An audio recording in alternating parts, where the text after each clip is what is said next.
జరాహు కుమారుడైన ఆకానును, ఆ వెండిని, ఆ పై వస్త్రమును, ఆ బంగారు కమ్మిని, ఆకాను కుమారులను, కుమార్తెలను, ఎద్దులను, గాడిదలను, మందను, డేరాను, వానికి కలిగిన సమస్తమును పట్టుకొని ఆకాను లోయలోనికి తీసుకొని వచ్చిరి. అప్పుడు యెహోషువ, నీవేళ మమ్మల్ని బాధపరిచితివి? నేడు యెహోవా నిన్ను బాధపరచుననగా ఇశ్రాయేలు అందరూ వాడిని రాళ్లతో చావగొట్టిరి.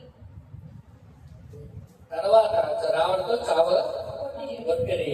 వారిని రాళ్లతో కొట్టిన తర్వాత అగ్ని చేత కాల్చి వారిని రాళ్ల కంటే గొప్పగా వేసిరి.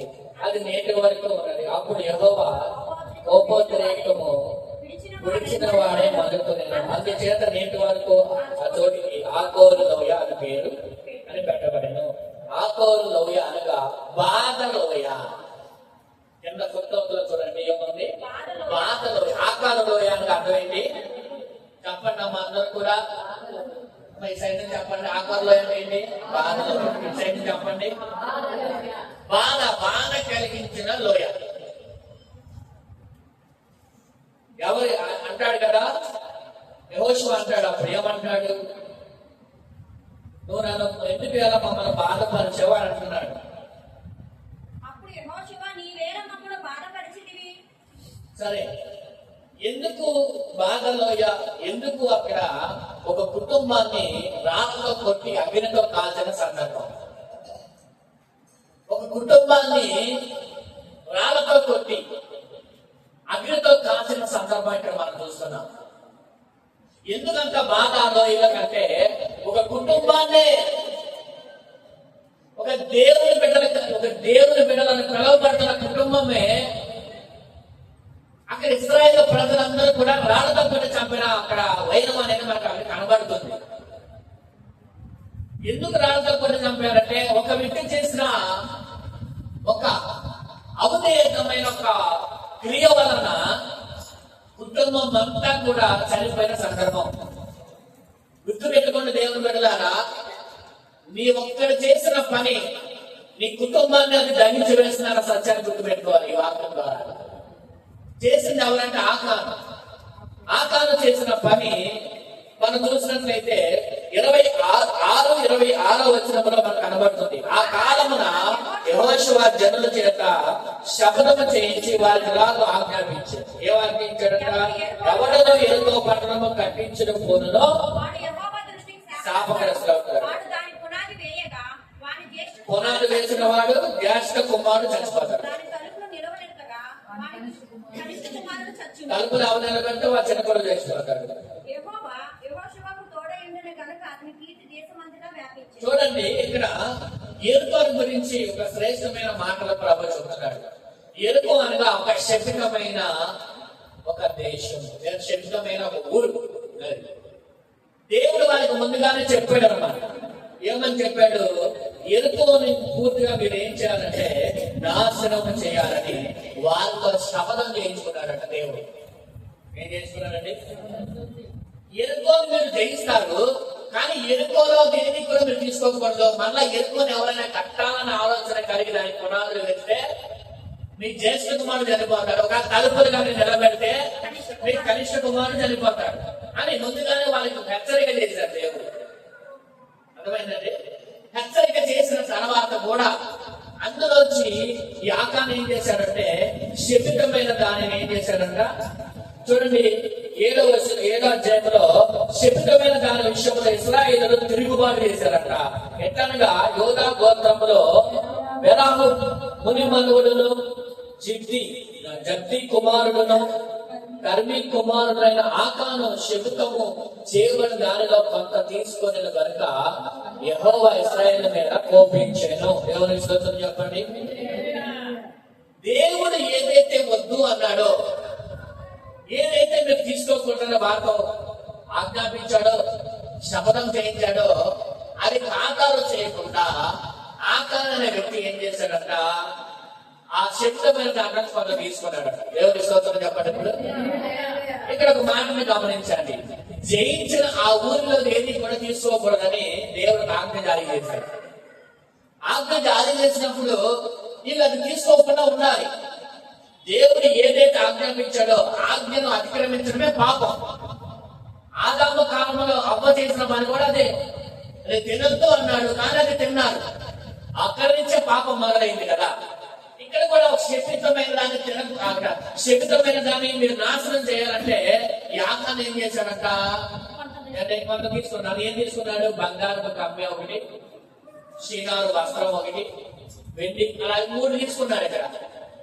ఇక్కడ తీసుకున్నాడు ఒకటి మాత్రం గుర్తుపెట్టుకోవాలి. శపితమైన వాటి వైపు సాతాను దేవుని బిడ్డలను మళ్లిస్తున్నాడు. మీరు గమనించవలసిన మాట ఇది. నిజంగా ఆకాను అలాంటి వాడంటే ఆకాను అలాంటి వాడు కాదు. ఆకాను ఎక్కడ చనిపోయాడంటే యెహోషువ గ్రంథము 7వ అధ్యాయము ఒకసారి ఆలోచన చేయండి. ఇంకా కొద్దిగా దూరంలోనే ఉంది వాగ్దాన దేశం. ఇంకా కొంత దూరంలోనే వాగ్దాన దేశానికి వెళ్ళిపోవచ్చు. ఈ ఆకాను ఎంత నిజమైన భక్తుడంటే మాంసాపేక్ష దృష్టిలో ఇతను లేడు. అలాగే మోయాబు స్త్రీలతో పాపం చేసిన దృష్టిలో ఇతను లేడు. అలాగే 10 మంది చెప్పిన సమాచారం చొప్పున తిరుగుబాటు చేసిన ఆ ప్రజల గుంపులో ఇతను లేడు. అలాగే మోషే అక్కడ పైకి 40 రోజులు ఉన్నప్పుడు దూడను ఆరాధించే విషయంలో ఇతను లేడు. అంటే ఇతను ఎక్కడైనా సరే తన యొక్క జీవితంలో ఎక్కడా కూడా నచ్చ అనేది రాకుండా, ఎక్కడ కూడా పాపములో పడకుండా, ఎక్కడ కూడా తిండిపోతులుగా కనబడకుండా, ఎక్కడ కూడా తన భక్తిని కాపాడుకుంటూ వచ్చి చివరికి బంగారము మీద ఆశ కలిగి ఆ శబ్దం మీద దాన్ని దాచుకున్నారు. గుర్తుపెట్టుకోండి, దేవుని బిడ్డలారా, సాతాను చాలా మందిని దినాల్లో ఏం చేస్తారంటే మనలను, మన మనసులను వారు ఏం చేస్తారంట పాడు చేస్తా ఉన్నాడు. గుర్తుపెట్టుకోండి, మనసులను వేరే వైపు మళ్ళిస్తా ఉన్నాడు. ఇక్కడ మనం గుర్తుపెట్టుకోవాల్సిన విషయం ఏంటంటే ఇశ్రాయేలు ప్రజలను బాలాకు రాజు జయించలేని సమయంలో బిలాము ప్రవక్తకు లంచం ఇచ్చి శపించమన్నాడు. కానీ శపించడానికి వెళ్ళిన బిలామును దేవుడు ఆశీర్వదించి పంపించమన్నాడు. దేవుని మాట ప్రకారంగా ఆశీర్వదించాడు. మరి ఎలాగ ఇశ్రాయేలు ప్రజలను మనం నాశనం చేయాలంటే అప్పుడు ఒక కుయుక్తి ఆలోచన చేశారు. మోయాబు దేశంలో ఉన్న అందమైన స్త్రీలు, బాగా ఎవరైతే అందంగా ఉంటారో ఆ స్త్రీలందరినీ కూడా ఇశ్రాయేలు ముందుకు తీసుకురండి అన్నారు. ఎప్పుడైతే అలా తీసుకురాగానే అందాన్ని చూసి వారు ఏమయ్యారంట? అందాన్ని చూసి అందానికి లోబడిపోయారు. లోబడిపోవడం వల్ల ఆ స్త్రీలు చెప్పినట్లుగా వారు నడిచారంట. ఆ స్త్రీలు ఏదైతే చెప్పారో అవన్నీ వీళ్ళు చేశారంట. దాని ద్వారా దేవుని కోపం రగులుకొని 24,000 మంది పైగా ప్రజలు చనిపోయారంట. ఎందుకు ఈ మాటలు నేను చెప్తున్నానంటే ఇశ్రాయేలు ప్రజలను మామూలుగా ఎదిరించలేరు వాళ్ళు. దేవుని బిడ్డలు ఎదిరించలేని సాతాను ఏం చేస్తారంటే మిమ్మల్ని శపితమైన వాటి వైపు మళ్ళిస్తా ఉంటారు. ఏం చేస్తారంటే చెప్పండి, శపితమైన వాటి వైపు మీ మనసులో మళ్ళిస్తున్నాడు సాతాను. ఆ శబ్దమైన మీలో ఉండడం వల్ల మీరు ఎక్కడికి వెళ్ళినా అపజయం కలుగుతుంది, ఎక్కడికి వెళ్ళినా నష్టం ఎదురవుతుంది, ఎక్కడికి వెళ్ళినా మీ జీవితంలోకి జయం లేదు. శబ్దమైనది వాళ్ళలో ఉన్నందున వాళ్ళు హాయి పట్టణం మీద ఓడిపోయారని రాయబడింది ఇక్కడ వాక్యంలో. చూడండి, వాక్యంలో మనం చూస్తే కనుక ఒక మాట మనకు అక్కడ కనబడుతుంది.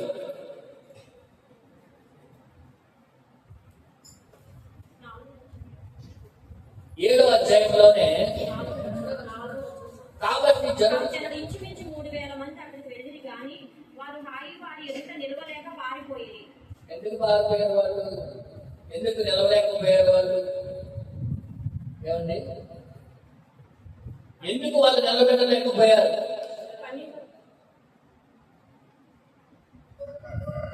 ఇక్కడ మనం చూస్తే 12వ వచనంలో కాబట్టి ఇశ్రాయేలు శాపగ్రస్తులై తమ శత్రువులు ఎదుట నిలవలేక తమ శత్రువులు ఎదుట వెనకకు. ఎందుకంటే ఇక్కడ 11వ వచనం చూస్తే ఇశ్రాయేలు పాపం చేసి ఉన్నారు, నేను వారితో చేసిన నిబంధనను వారు మీరు శపితమైన దానిని కొంత తీసుకొని దొంగి తమ సామాన్యులో దానిని కొంత చెప్పండి కొంత అన్న తల్లపై శపితమైనది పంట ఉంచుకున్నారు. అది ఉన్నందున ఏమైందో తెలుసా, వాగ్దానము కూడా కాపాడలేకపోయింది. ఇక నేను చెప్పే మాట ఏమిటంటే, యెహోషువకి దేవుడు ఇచ్చిన వాగ్దానం ఏంటో తెలుసా, నీ ఎదుట ఏ శత్రువు కూడా నిలవలేడు. అది వాగ్దానం ఉంది, చూడాలి. నీ ఎదుట ఏ శత్రువు కూడా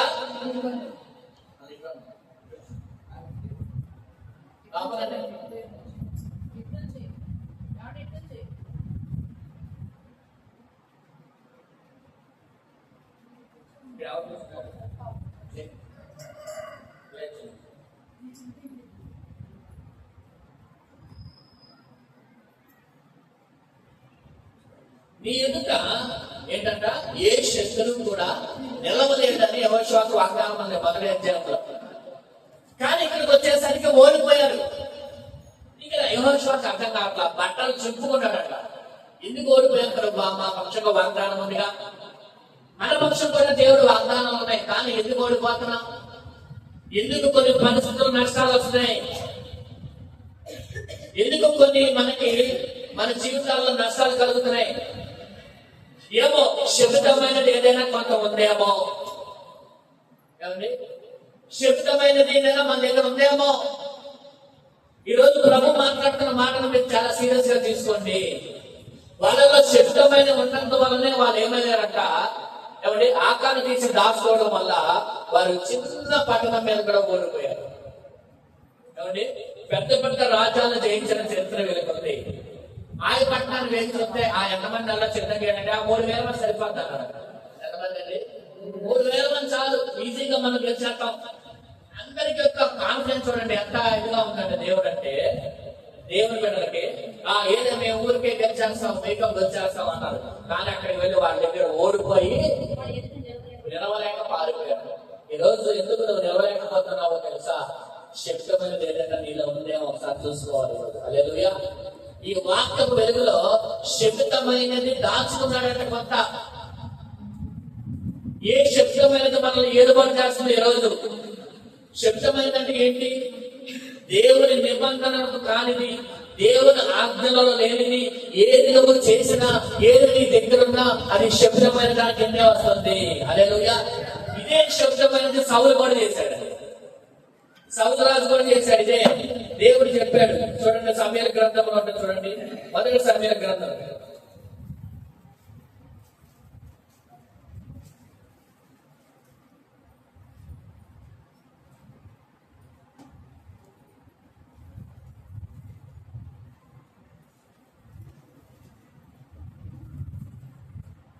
14-15 అధ్యాయంలో ఉంటుంది. చూడండి, 15 అధ్యాయంలో ఒక మాట మనం చూస్తే 2వ వచనం చదవండి. సైన్యముల కనుకొని యెహోవా సెలవిచ్చినది ఏమనగా, ఇశ్రాయేలుకు చేసినది నాకు జ్ఞాపకమే. వారు ఐగుప్తుల నుండి రాగానే అమాలేకులు వారికి విరోధులై మార్గమందు వారి మీదకి వచ్చిండగా, కాబట్టి నీవు పోయి కనికరింపక అమాలేకులు హతము చేయించు. పురుషులనేమి, స్త్రీలనేమి, బాలులనేమి, పసిపిల్లలనేమి, ఎద్దులనేమి, గొర్రెలనేమి, ఒంటెలనేమి, గాతాబాములనేమి అన్నిటినీ హతము చేసి వారికి కలిగిన దాన్ని కొద్దిగా పాడు చేసి అమాలేకు నిర్మూలన చేయమని చెప్పాను. ఏం చెప్పాడు దేవుడు ఇక్కడ? నిర్మూలము చెప్పాడు కదా, అందరినీ కూడా ఏం చేయాలి? నిర్మూలన చేయాలని ఖచ్చితంగా చెప్పాడు. ఎందుకు చెప్పాడు? నిర్గమాకాండంలో వాళ్ళు 17వ అధ్యాయంలో వాళ్ళు దేవుని ప్రజలకు వ్యతిరేకంగా వారు నడుచుకున్నారు. చూడండి, 15వ అధ్యాయం, నిర్గమాకాండం 15వ అధ్యాయంలో 16వ వచనం మనం చదివితే కనుక, అమాలేకులు తమ చేతిని యెహోవా సింహాసనముపై విరోధముగా ఎత్తిరి కనుక యెహోవాకు అమాలేకులతో తరతరములకు యుద్ధమునెను. చూడండి, దేవుని యొక్క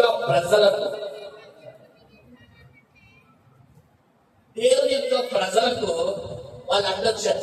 వారి మార్గంలో వాళ్ళు ఎంత మార్గంలో వారు అడ్డొచ్చారు కాబట్టి అక్కడ యుద్ధం జరిగింది మనకు తెలుసు. ఆ యుద్ధంలో ఇశ్రాయేలు ప్రజలు గెలిచారు. కానీ దేవుడు అంటున్నాడు, మీరు నా బిడ్డలకి నాకు విరోధముగా, ఎవరికి విరోధముగా? గుర్తు పెట్టుకోవాలి, చాలా సార్లు చెప్పిన మాట ఇదే. దేవుని బిడ్డలకి విరోధంగా లేస్తే దేవుడు ఏమంటాడంటే నాకు విరోధముగా. కానీ ఒక మాట గుర్తు పెట్టుకోవాలి, మీరు కలిగేసుకోకూడదు. ఎందులో కూడా మీరు కల చేసుకోకూడదు. మీరు కల చేసుకోకపోతే దేవుడు ఏమంటాడంటే నాకు విరోధముగా అంటాడు. హల్లెలూయా. వాళ్ళు ఆ రోజు చేసిన పనిని బట్టి ఇక్కడ సౌలు యొక్క రాజు ద్వారాగా అమాలేకులను అందరినీ నిర్మూలన చేయాలని దేవుడు ఆలోచించగలిగాడు. ఇప్పుడు మొదటి సంగతి గ్రంథము 15వ అధ్యాయంలో సౌలుతో చెప్తున్నాడు అదే దేవుడు. అంటే వాళ్ళందరినీ పూర్తిగా నాశనం చేయాలని ఎవరి ద్వారా పెట్టుకున్నాడు దేవుడు అంటే చెప్పండి, సౌలు రాజు ద్వారా జరిగించాలనుకున్నాడు దేవుడు. కానీ సౌలు రాజు ఏం చేశాడు? అందులో కొన్ని మంచి రాజుని ఇంకా చంపకుండా వదిలిపెట్టాడు. అందుకే దేవుడు ఏమంటున్నాడు, నీ రాజు నీకు నుంచి నీ అధికారాలను తీసేసి వేరొకరికి ఇస్తున్నాను. దేవునికి స్తోత్రం చెప్పండి. ఏమన్నాడు అక్కడ? ఏం చెప్పాడు? ఎవరికి ఇస్తున్నాను అన్నాడు? వేరొకరికి నేను ఇస్తున్నానని చెప్పి దేవుడు అక్కడ సమూయేలు ప్రవక్త ద్వారా మాట్లాడతారు. దేవునికి మహిమ కలుగును గాక. చూడండి, శపితమైనవి మనలో ఎక్కడైతే ఉంటాయో, పోయిన వారం ఇదే లోయలో నేను ఉజ్జీవంగా ఆశీర్వాదకరంగా నేను మాట్లాడిన మాటలు 3 లోయల గురించి. కానీ ఈ రోజు దేవుడు మనకి ఎలా నేర్పిస్తున్నాడో తెలుసా? ఈ రోజు వాక్యం దేవుడు మనకు ఎలా నేర్పిస్తాడంటే మనలో ఎటువంటి శపితమైనవి కూడా ఉండకుండా మనము తీసేసుకోవాలి. దేవునికి స్తోత్రం చెప్పండి. లేకపోతే ఏం జరుగుతుంది? నీ కుటుంబానికే నష్టం కలిగే ప్రమాదం ఉంది. ఆకాను చేసిన పని వలన ఆకాను కుటుంబం అంతటిని కూడా ఏం చేశారట? ఆ రాళ్లతో కొట్టి చంపేశారు అక్కడ. అందుకే దానికి బాధలోయ అని పేరు పెట్టబడింది. ఎందుకంటే ఒక కుటుంబాన్ని రాళ్లతో కొట్టి చంపేశారు. అది ఏ కుటుంబం అంటే వాళ్ళల్లో ఉన్న ఒక కుటుంబం. అది ఇశ్రాయేలులో ఉన్న ఒక కుటుంబం. అది అప్పటి వరకు భక్తిని కాపాడుకున్న వ్యక్తి అక్కడికి వచ్చేసరికల్లా సాతాను చేత ప్రేరేపించబడి నేను సాతాను చేత ప్రేరేపించబడి మనసు ఎటువైపు వెళ్ళిపోయిందంట? బంగారం మీదకి వెళ్ళిపోయింది. ఆలోచన చేయండి. ఈ రోజు సాతాను చాలా మందిని ప్రేరేపిస్తా ఉంటాడు. గుర్తు పెట్టుకోండి, ప్రార్థన చేయకపోతే సాతాను చేతిలో ప్రేరేపించబడతావు. ఎవరి చేత ప్రేరేపించబడతావు? ఏమండి, మనకు అందుకే ఎప్పుడు కూడా ప్రార్థన ఇప్పుడు కూడా మనం మానకూడదు. నేను ఒక మాట చెప్పాను ఈ రోజు, ప్రార్థన విషయంలో నిర్లక్ష్యం చేసిన వాడు దేవుని నిర్లక్ష్యం చేసినట్టే. అర్థమైందా? ప్రార్థన నిర్లక్ష్యం చేస్తే దేవుడిని, ఎందుకంటే ప్రార్థన అంటే దేవునితో మాట్లాడతాం. మరి దేవునితో మాట్లాడుతూ నిర్లక్ష్యం చేస్తే దేవుని నిర్లక్ష్యం చేశాడు కాదా? అవునా? చెప్పండి. అందుకని ప్రార్థన మనం ఎప్పుడు కూడా కుదరట్లేదంటారు కొంతమంది. దావీదు రాజు అయిన వాడు ఎన్నిసార్లు చేశాడంట? 7 మార్లు. దానియేలు ఎన్నిసార్లు చేశాడంట? 3 మార్లు. వారికి ఉద్యోగాలు లేవా? లేవా? దానియేలు ఎవరు? అందరిలో కల్లా ముఖ్యుడు, ప్రధానుల్లో ముఖ్యుడు. అంటే రాజు తర్వాత స్థానం ఎవరంటే, మరి ఎన్ని బాధ్యతలు ఉంటాయి, ఎన్ని పనులు ఉంటాయి, మీకు ఉంటాయి. కానీ నేను చెప్పనా, దానికంటే ఒక సమయాన్ని మనం కేటాయించుకోవాలి. దేవుని స్తోత్రం చెప్పండి. హల్లెలూయా. మొదటిగా నీ సమయం కుమార్ చెప్తానండి. 5 రోజులు సృష్టి చేశాడు దేవుడు. ఎన్ని రోజులండి? 6వ రోజు దేవుడు మనిషిని చేశాడా లేదా? 7వ రోజు దేవుడు ఏం చేశాడు? 7వ రోజు దేవుడు మనిషితో మాట్లాడతాడు. అంటే మనిషి పుట్టింది ఎన్నో రోజు? 6వ రోజు. దేవుడు 7వ రోజు మనిషితో మాట్లాడాడు. అంటే గుర్తుపెట్టుకోవాల్సిన విషయం ఏంటంటే, మనిషి పుట్టగానే మొదట ఎవరితో మాట్లాడాడు? చెప్పండి, దేవుడితోనేగా. 6వ రోజు పుట్టాడు, 7వ రోజు విశ్రాంతి రోజు. 7వ రోజు నుంచి దేవుడు ఆదాముతో మాట్లాడటం మొదలు. అవునా కాదా? అంటే చూడండి, మొదట అంటే మనిషి సృష్టించబడిన తర్వాత మొదటిగా మాట్లాడింది, మొదటిగా వెళ్ళింది ఎవరి దగ్గర కంటే దేవుడి దగ్గర. అందుకే మొదట ఆదివారం అని మనకి మొదలు. ఆది అంటే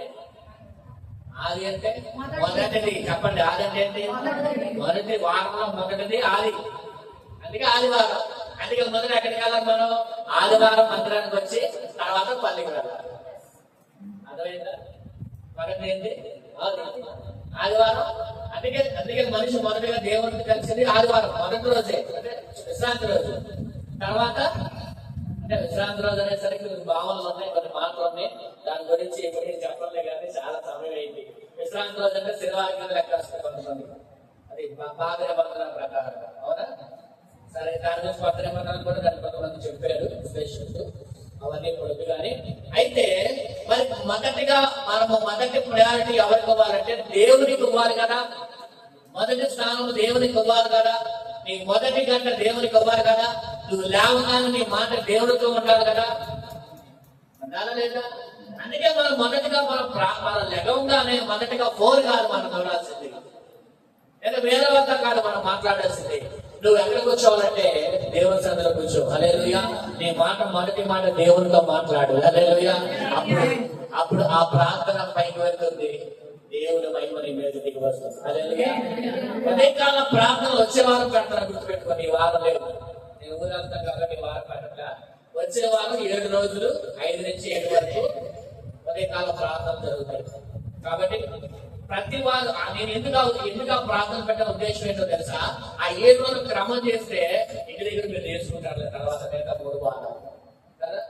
ఎందుకంటే ఒక అలవాటు అనేది, ఒక క్రమం అనేది మనకు వచ్చింది అనుకోండి, మిగతా కూడా క్రమాలు అలాగే జరగాలి. చూడండి, సూర్యుడు రావడం ఆగిపోతుందా? పగలు అలాగే ఉండిపోతుందా? రాత్రి రాత్రిగానే ఉండిపోతుందా? దేని క్రమం అది దేవుడు జరిగిస్తున్నాడా లేదా?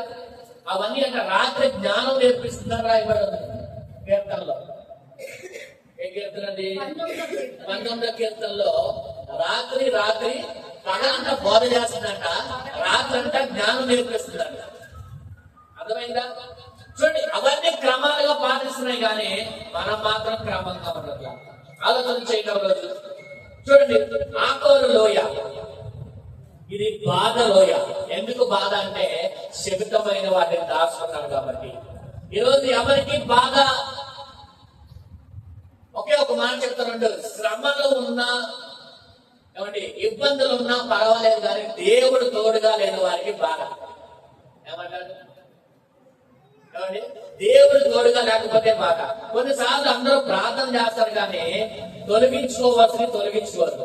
ఇక్కడ ఒక మాట మనకి చూపిస్తారు చూడండి. 10వ వచనం చదవండి, 7:10. యెహోవా యెహోషువతో ఇట్లా లెమ్మో, నీవేళ ఇక్కడ ముఖము నేల మోపుకుని ఎందుకు? ఇశ్రాయేలు పాపం చేసి ఉన్నారు, నేను వారితో చేసే నిబంధన వారు మీరు ఉన్నారు.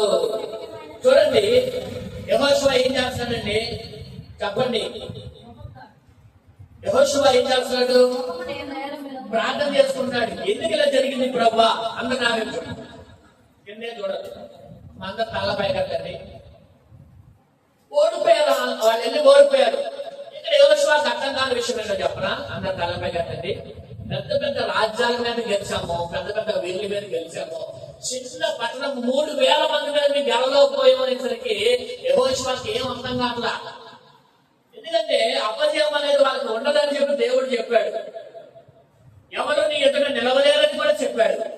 ఇన్ని మాటల నుంచి ఇన్ని జరిగిన తర్వాత వాళ్ళు ఎక్కడికి వెళ్ళినా వాళ్ళకి విజయం తప్ప అపజయం లేదు కదా. చిన్న పట్టణం వేసేసరికి వాళ్ళు ఓడిపోయేసరికి యెహోషువ పిచ్చెక్కిపోయింది ముందు. అసలు ఎందుకు ఓడిపోయాం మేము? అసలు ఎలా ఓడిపోవడం ఏంటి మేము? అసలు దేవుడు వాగ్దానం మా పక్షంగా ఉండి కూడా మేము ఓడిపోవడం ఏంటి అని ఏం చేశాడంటే అసలు తెలుసుకోవాలని చెప్పి ప్రభు పాదాల దగ్గర కూర్చొని మోకరించి ప్రార్థన చేస్తుంటే దేవుడు అయ్యా యెహోషువ వదిలి, చేయాల్సింది ప్రార్థన కాదు. చెప్పండి, చేయాల్సింది ప్రార్థన. అన్నిటికీ ప్రార్థనే కాదు. ప్రార్థనకి జవాబు రావాలంటే ముందు మనలో ఉన్న శబ్దమైన వాటిని తొలగించుకోవాలి. దేవుని స్తోత్రం చెప్పండి. ఏం చేయాలంట? మనలో ఉన్న శబ్దమైన వాటిని చెప్పాలందరూ కూడా తొలగించుకోవాలి. అప్పుడే వాళ్ళకి ఏమొస్తుందంటే విజయం వస్తుంది. వాళ్ళు ఎప్పుడైతే వాళ్ళ రాళ్ళతో కొట్టి చంపేసిన తర్వాత అక్కడ వాళ్ళు ఏం పొందుకున్నారంటే ఆ ఈ పట్టణం మీద సునాయాసంగా విజయం పొందుకున్నారంట. దేవుని స్తోత్రం చెప్పండి. హల్లెలూయా. గట్టిగా దేవుని స్తోత్రం చెప్పండి. ఇప్పుడు శపితమైన వాటిని మనలో ఉంచుకొని మనం చేసే ప్రార్థనకి దేవుడు జవాబు ఇవ్వడు. ముందేమన్నాడు యెహోషువతో? అయ్యా నువ్వు ప్రార్థనగా చేయాల్సింది మీలో ఉన్న వాటిని ముందు ఏం చేయాలి? నిర్మూలన చేసుకోండి. ఇప్పుడు ప్రభు ఈ రోజు మనతో మాట్లాడుతున్నాడు, మీలో దేవునికి విరోధమైన వాటిని శపితమైన వాటిని ఏం చేసుకోవాలి? నిర్మూలన చేయాలి. నిర్మూలన చేసుకోవాలి. అది ఎవరు చేసుకోవాలి? మేమే చేస్తాం. మనమే. ఎవరికి వాళ్ళే ఏం చేసుకోవాలి? అది తీసేసుకొని అప్పుడు ప్రార్థన చేయాలి. అప్పుడు మీ జీవితంలో దేవుడు ఇంకా మీలో లోక సంబంధమైన ఉన్నాయేమో, మీలో ఇంకా లోక సంబంధమైన ఏమో లోపల ఉన్నాయేమో. ఈరోజు ఒక రాజు మీరు ఏం చేయాలంటే ఒకసారి మిమ్మల్ని మీరు పరిశీలన చేసుకోండి. నాలో ఇంకా లోక సంబంధమైన ఏమైనా ఉన్నాయా? దేవుడికి విరోధమైనవి ఉన్నాయా? దేవుడికి శక్తమైనవి ఉన్నాయా? ఎందుకంటే చెప్పనా, ఒకవేళ కనుక నువ్వు సరి చూసుకొని సరి చేసుకోకపోతే రేపు పొద్దున నీ మీదకి తీర్పు వచ్చిన తర్వాత అప్పుడు ఏం చేయలేవు. ఎందుకంటే ఆకాను కూడా ముందు చెప్పలా. అడిగినప్పుడు నాకేం తెలియదు అన్నాడు. నాకేం తెలియదు, నేను కాదు. కానీ దేవుడు తెలుసా లేదా? ఒక మాట చెప్పరా, అడిగినప్పుడు కనుక ఆకాను తప్పుగా ఉంటే ఆ కుటుంబం చనిపోయేది కాదేమో. చెప్పరా. ఎప్పుడు చెప్పాడు? తన పేరట చీటీ వచ్చినప్పుడు దేవుడు చెప్పాడు, చీటీలే ఎవరు నేను చెప్పేస్తాను. ఏమండి, మనము చేసింది కూడా ఎవరు చూడలేదులే అనుకుంటే మనుషులు ఎవరు చూడలేరు. మోషేకి తెలియదు, సారీ యోషువాకు తెలియదు, కానీ ఎవరు తెలుసు? చెప్పండి, ఎవరు తెలుసు? మనం చేసేది మనము ఎవరు చూడకపోయినా చూసేవాడు ఒకడు ఉన్నాడు. చూసేవాడు అది గుర్తుపెట్టుకోవాలి. ఎప్పుడు కూడా నచ్చుకుంటారా? నాకు చెప్పా, ప్రార్థనే కాదు నువ్వు చేసేది కూడా ప్రభు ఆకాన్ని ఎవరు లేకుండా గొడవను దాచేసుకున్నాడు. ఎవరు చూడరు, ఎవరు చూడలే వాస్తవంగా అయితే, కానీ ఎవరు చూశాడు? అంటే నీకు నేను ఒక మాట చెప్తానండి, నువ్వు లోకస్తుడు కనుక అయితే, నువ్వు అన్యుడు కనుక నువ్వు అయితే, నువ్వు ఎన్ని చేసుకున్నా సరే కావాలి. కానీ నువ్వు దేవుని దగ్గరికి వచ్చావు కదా, నువ్వు దేవుని బిడ్డ అయ్యావు కదా, ఇక్కడ నువ్వు ఏది చేసినా దేవుడు ఖచ్చితంగా చూస్తాడు. ఆయన కంటిని కప్పుకోవడం అనేది, ఆయన కన్నుని కప్పడం అనేది ఎవరి వల్ల కాదు. అయితా ప్రపంచమంతా చూడగలిగిన వాడే మన దేవుడు. హల్లెలూయా. ఆయన కళ్ళని కప్పి నువ్వు ఏం చేయగలవు? దావీదంటాడు, భూమి అగాధమునికి వెళ్ళినా నువ్వు అక్కడ ఉన్నావు, ఆకాశానికి ఎక్కిపోతున్నా అక్కడ ఉన్నావు. నీ నుంచి నేను ఎత్తుకోగలను దేవా. దేవుడి నుంచి ఎవరు తప్పుకోగలరు చెప్పండి? దేవుడి కన్ను నుంచి ఎవరు తప్పించుకోగలరు చెప్పండి? ఎవరైనా తప్పించుకోగలరా? ఆలోచన చేయండి. అందుకే అంటున్నాడు అక్కడ, నేను కాదు నాకేం తెలియదు అన్నట్టుగా ఉన్నాడంట. ఏమన్నాడండి? నేను కాదు నాకేది తెలియదు అని చెప్తే అక్కడ చీటీ లేచిన వలన ఏమైంది? పట్టబడ్డాడు. దేవుని స్తోత్రం. ఒప్పుకుంటే పోలేదు, పట్టబడిన తర్వాత ఒప్పుకుంటే అప్పుడు అన్నాడు దొరికేసిన తర్వాత ఒప్పుకున్నాడు, నేనే చేశాను ఇవన్నీ. కానీ ఏం లేదంట చెప్పండి. క్షమాపణ అన్నిసార్లు క్షమాపణ పెట్టాడు దేవుడు. గుర్తు పెట్టుకోండి, అన్నిసార్లు క్షమాపణ దేవుడు. యాకోబు ఏశావు తర్వాత ఎంత దేవుని అడిగిన దేవుడు క్షమించాడండి. రక్షణ అయిపోయిన తర్వాత ఏశావు ఎంత ప్రభు దగ్గర నచ్చిన ప్రభు అర్థమైందా మీకు? ఇక్కడ చాలా జాగ్రత్తగా మనం నేర్చుకోవాల్సింది ఏంటంటే, ఒకవేళ దేవుడు నీకు తెలియజేసినప్పుడు నీలో ఏమైనా లోక సంబంధమైన శక్తమైన ఏమైనా ఉంటే వాటిని ఏం చేసుకోవాలా? చెప్పాలి. ఈ వాక్యం వెలుగులోనే వాటిని నువ్వేం చేసుకోవాలా? సరిచేసుకోవాలి. సరిచేసేసుకొని చక్కగా ప్రభు దగ్గర క్షమాపణ అడిగిన మంచిగా బ్రతికితే నీ మీదకి ఏమొచ్చిందో తెలుసా? శాపంగా వచ్చేది ఆశీర్వాదం దేవుడు ఇస్తాడు. దేవుడికి ఇస్తాడు. ఏమిస్తాడండి? చెప్పండి, ఏమిస్తాడు? ఆశీర్వాదం ఇస్తాడు. అందుకే ఈ రోజు దేవుడు మాట్లాడుతున్న మాటలు మనం జాగ్రత్తగా మనం గమనించుకోవాలి. ఈ రోజు నాలో ఏమన్నాయి? అందుకే వార్తల్లో మనం నేర్చుకుంటాం, బలాలను రోజు మనం నేర్చుకుంటాం. తాను విమర్శించుకోవాలంట. ఎవరట? మనుషులు కాదు విమర్శించేది, నిన్ను నువ్వు పరీక్షించుకోవాలి, నిన్ను నువ్వు విమర్శించుకోవాలి. నీలో ఏ తప్పు ఉందో, నీలో ఏ లోపం ఉందో అది నీకే తెలిసింది, ఎవరికి తెలియదు. దేవుడికి తప్ప, నీకు తప్ప ఎవరికి తెలియదు. కానీ నువ్వేం చేయాలా? దేవుడు నీకు తెలియజేసినప్పుడు నీలో లోపం ఉందన్నప్పుడు, నీలో శాపం ఉందన్నప్పుడు నువ్వు దాన్ని తీసేసుకోవడానికి ఇష్టపడితే దేవుడు నేను బహుగా ఆశీర్వదించును గాక. హల్లెలూయా. ఆస్వాదిస్తారా లేదా? అతిక్రమం ఒక్కొక్కరు విడిచిపెట్టిన వాడు ఏం పొందుకున్నాడు? దేవునికి మహిమ కలుగును గాక. నేను అనేది ప్రతి వారిలో కూడా ఏదో ఒక లోపాలు ఉంటాయమ్మా. ప్రతి వారిలో కూడా ఏదో ఒక శాపాలు ఉంటాయి. ఎందుకంటే మనం యేసు ప్రభు లాగా మనమేమి మన పుట్టికలంటే కాదు కదా కదా. కాబట్టి మనలో ఏదో లోపాలు ఉంటాయి.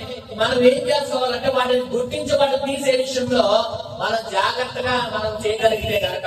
ఇప్పుడు చూడండి, తర్వాత ఇశ్రాయేలు ఓడిపోయారు. ఎందుకు ఓడిపోయారా అంటే అది ఆకాను శబ్దమే ధరించుకున్నాడు. ఆకాను ఎవరిని అడిగినా కానీ మాది అన్నారు. చీటీ లేస్తే ఆకాను పేరు వచ్చింది. ఆకాను అయ్యా నేనేనయ్యా తప్పు ఒప్పుకున్నానయ్యా, సరే తీసుకెళ్ళి ఆకాను ఎందుకు మమ్మల్ని బాధ పెట్టామన్నారు. తీసుకెళ్ళి ఏమండి దయాదాక్షం లేకుండా ఆకూర లోయలో తీసుకెళ్లి కుటుంబం మొత్తాన్ని రాళ్ళతో కొట్టి చంపేశారు, తగలబెట్టేశారు. తర్వాత వెళ్ళండి ఊరికి ఆయిపట్టాను కదా వెళ్ళారు. ఆ ఊరి మీద ఏం పొందుకున్నారు? జయం పొందుకున్నారు. ఎప్పుడు జయం పొందుకున్నారు? నిర్మూలన చేసిన తర్వాత జయం వచ్చింది. చెప్పండి ఎప్పుడు వస్తుంది? అంటే తీసివేసే వాటిని తీసివేసుకోకపోతే జయం వస్తుందా? ఇక్కడ మనం నేర్చుకోవాల్సిన పాఠం ఏంటంటే మనలో ఉన్న వాటిని మనం గుర్తించాలి. మొదట చెప్పండి, మనలో ఉన్న వాటిని మనం గుర్తించాలి. ఆ గుర్తించిన వాటిని మనం ఏం చేయాలి? తీసివేయాలి. అప్పుడు ఏమొస్తుంది? మనకి జయం వస్తుంది. అది తీసివేయకపోతే మన మీదకి ఏమొస్తుంది? శాపం వస్తుంది. శాపం కావాలా దేవుని కావాలా? అమ్మ అందరూ చెప్పండి చెప్పండి అందరు గట్టిగా చెప్పండి. దేవుని కావాలంటే ఏం చేయాలి? తీసుకోవాలా? మరి లేదా ఏం లేవంటారు మానవ ఖచ్చితంగా ఉంటుంది. ఏదో దేవునికి స్తోత్రం చెప్పండి. రెండవది మనం చూసుకున్నట్లయితే 4వ లోయ, ఆకూర లోయ, 5వ లోయ. చూడండి 5వ లోయ గురించి మనం నేర్చుకుంటే యెహోషువ గ్రంథం తీయండి.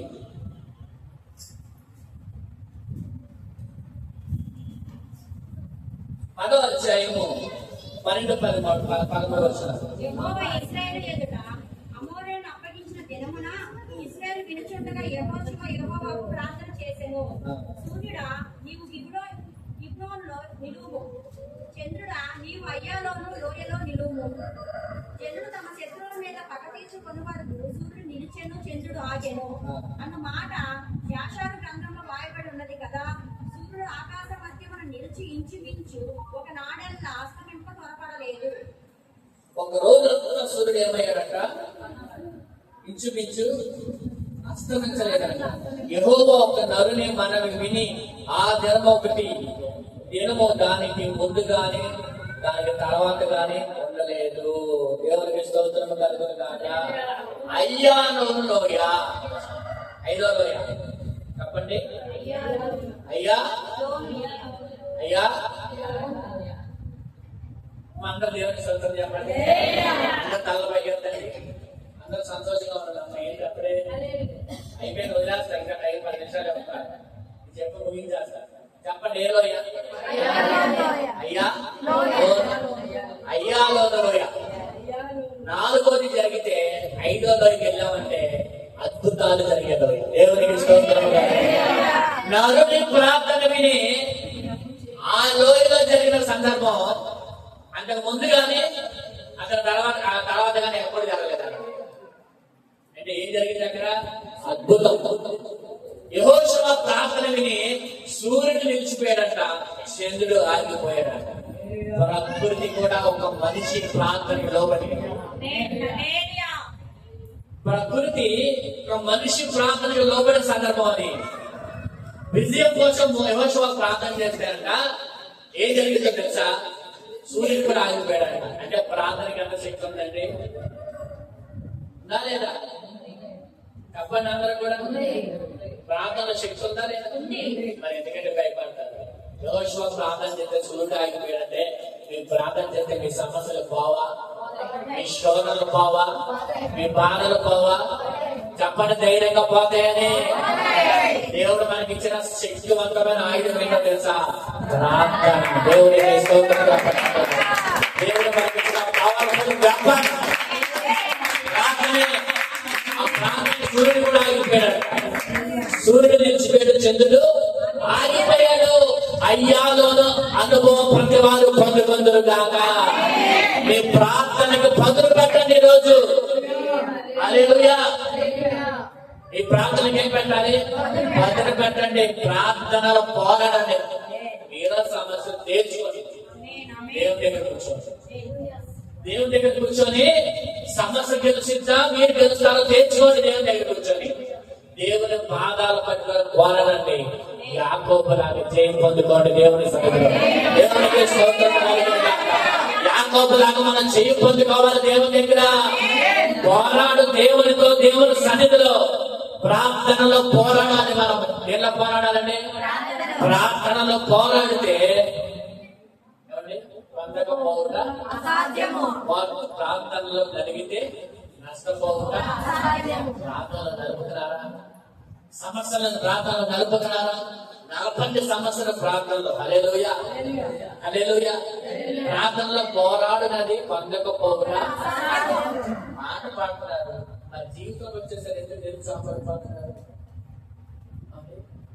ఒకవేళ మీ ప్రార్థనకి ఎవరు రాకపోతే కనుక 4వ లోయ, ఏ లోయ? ఆంకోరి లోయ లాంటి ఏదైనా అనుభవం ఒకసారి చూసుకోండి. అది తీసివేసుకొని అయ్యాను లోయలోకి వచ్చి ప్రార్థన చేయండి. దేవుడు అద్భుతాలు దేవుడు ఇచ్చిన గొప్ప అద్భుతాలు కూడా దేవుడు నడిపించిన దాకా మీ జీవితంలో అయ్యాను లోయలో అనుభవాన్ని దేవుడు తీసుకొచ్చిన దాకా రాబోయే కాలంలో మీ జీవితాలలో జరగని వారిని నా దేవుడు జరిగించిన దాకా, అసాధ్యమైన వారిని నా దేవుడు జరిగించిన దాకా, ఇందులో ఆశ్చర్యపోయే రీతిలో నా దేవుడు ఈ పక్షంగా కార్యములు చేయను దాకా, అయ్యాలోని యొక్క అనుభవాన్ని దేవుడిని ఇచ్చిన దాకా. అంత ఆశ్చర్యపోవాలి ఎలా జరిగింది? ఇప్పుడు అమ్మో ఈ విడదీతో ఎలా జరిగింది కార్యం? దేవుడు చేశాడని చెప్పబోయే రోజు రాబోతుంది. హల్లెలూయా. అయ్యాను లోయ గురించి ఇంకొక అనుభవాన్ని మనం నేర్చుకుంటాం. 2వ దినవృత్తాంతాల గ్రంథము 11వ అధ్యాయం. 11వ అధ్యాయం 5 నుంచి 9. యెరూషలేము నందు కట్టించెను. అతడు బెత్లెహేము, ఏతేము, తెకోవా, బెత్షెమెషు, సోకో, అదుల్లాము, గాతా, మారేషా, జీపు, అదోరయీము, లాకీషు, అజేగా, జొర్యా, అయాలోను, హెబ్రోను అను యూదా బెన్యమీను ప్రదేశములందుండు ప్రాకారమును కట్టించి అయ్యాలోను ప్రాంతంలో ప్రాకారాలు కట్టించాడు. రేపం ఏం చేశాడంట? ప్రాకారములు కట్టించాడు. నా యొక్క చూడండి, అయ్యాలోనగా ప్రాకారములు కట్టించబడిన స్థలం. ఒకటి అద్భుతాలు చేయబడిన లోయ, ప్రాకారాలు కట్టబడిన ఒక స్థలం అని రాయబడింది. రేపం ఏం చేశాడంట? కొన్ని ప్రాంతాలు ఏం చేశాడంట? ప్రాకారాలు కట్టాడు. ఆ ప్రాకారాలు కట్టిన వాటిలో ఏముంది? అయ్యాలలో కూడా ఉంది. దేవుని స్తోత్రం చెప్పండి. ముందు నీ కుటుంబానికి ఒక ప్రాకారం కావాలి. కంచెలేని పొలంలోకి ఏమొస్తాయంట? పందులు. చెప్పండి, పందులు జ్వరపడతాయి. కంచెలేని పొలంలోకి ఏం జ్వరపడతాయి? పందులు జ్వరపడతాయి, నక్కలు జ్వరపడతాయి. ఏమండి? నాశనం చేయడానికి. కంచె అనేది లేకపోతే ఆ పొలం ఏమవుతుందంట? పాడైపోతుందంట. అలాగే నీ కుటుంబం కంచె లేకపోతే ఏమవుతుందో తెలుసా? పాడైపోతుంది. హల్లెలూయా. అందుకే మన కుటుంబం చుట్టూ మనం ఏం వేసుకోవాలి తెలుసా? ప్రార్థన కంచె. హల్లెలూయా. కుటుంబం చుట్టూ ఏముందంటే కంచె. ప్రాకారములు కావాలి. ప్రాకారములు కట్టాడంట. ఎందుకు ప్రాకారాలు? శత్రువులు లోపలికి రాకూడదు. మన సంఘం చుట్టూ ఒక ప్రాకారము కట్టబడుతుంది కాక యేసు నామములో మీ కుటుంబాల చుట్టూ ఒక ప్రాకారం కట్టబడాలి. హల్లెలూయా. మీ బిడ్డల జీవితాల్లో కానీ, మీ భార్య జీవితాల్లో కానీ, మీ భర్తల జీవితాల్లో కానీ ఏమండి చూడాలి, దుష్టుడు ఏ కార్యము చేయకుండా మీరేం చేసుకోవాలి తెలుసా? ఏమండి నాకు చూడండి, బలమైన ప్రాకారాలు కట్టండి. ఉదయం లేసి ఏం చేయాలి తెలుసా? మీ కుటుంబాల కోసం మీరు ప్రాకారాలు కట్టండి. ఏం చేయాలి? మీ బిడ్డల విషయంలో, మీ భర్తల విషయంలో, మీ భార్యల విషయంలో ఏమండి మీరేం చేసుకోవాలి తెలుసా? ప్రాకారాలు కట్టబడాలి. చూడండి, 2 మాటలు మీకు చెప్పాను. అయ్యోలో కనుక అద్భుతాలు చేయబడిన లోయ, రెండోది ప్రాకారాలు కట్టబడవలసిన లోయ. కాబట్టి అనారోగ్యాలు పాలనకుండా మన జీవితాల చుట్టూ మనము ఏసు రక్తము కాపుదలుగా ప్రాకారంగా కట్టాలి. కుటుంబం చుట్టూ ప్రాకారం కట్టాలి. సంఘం చుట్టూ ప్రాకారాలు కట్టబడును కాక. హల్లెలూయా. ఈ రోజు మనం ఎన్ని రోజులు నేర్చుకున్నాం? 2. ఒకటి ఆకోరు లోయ, బాధ లోయ. శక్తమైన దానిని ఉంచుకుంటే మనకు వచ్చేది బాధ. కాబట్టి వాటిని తీసేసుకుంటూ వచ్చేది ఆశీర్వాదం. రెండోది చెప్పండి, అయ్యాన లోయ. అయ్యాన లోయ అనగా చెప్పండి, అద్భుతాలు చేయబడిన లోయ, ప్రాకారాలు కట్టబడిన లోయ. కాబట్టి ప్రాకారాలు కట్టబడాలి, అద్భుతాలు మన జీవితంలో దేవుడు జరిగించును గాక. దేవుడి వాక్యాన్ని దీవించును గాక. ప్రార్థన చేస్తున్నాం, కాలకు సమర్పణ చేస్తున్నాం. ఈ సమయంలో క్రోధముకు ఇక శాపముకు పాపముకు నేను బానిసను కను. రోగముకు ఇక శాపముకు పాపముకు బానిసను కను. సవాను శక్తులపై శాపపు బంధ